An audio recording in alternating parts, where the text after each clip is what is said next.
വിമലത്യാഗമേ മഹാസന്യാസമേ സമതബോധത്തിൻ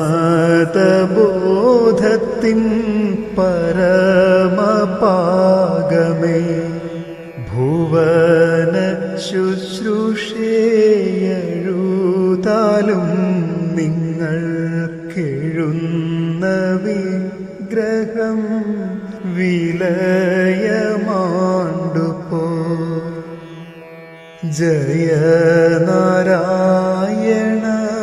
ഗുരുസ്വാമിൻ ദേവ, ജയ ഭഗവാനേ, ജയ ജഗദ്ഗുരു.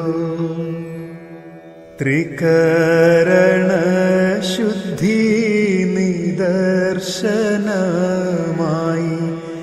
പ്രതീതമാം ഭവൽ ചരിതം ഞങ്ങൾക്കു ശരണമാ.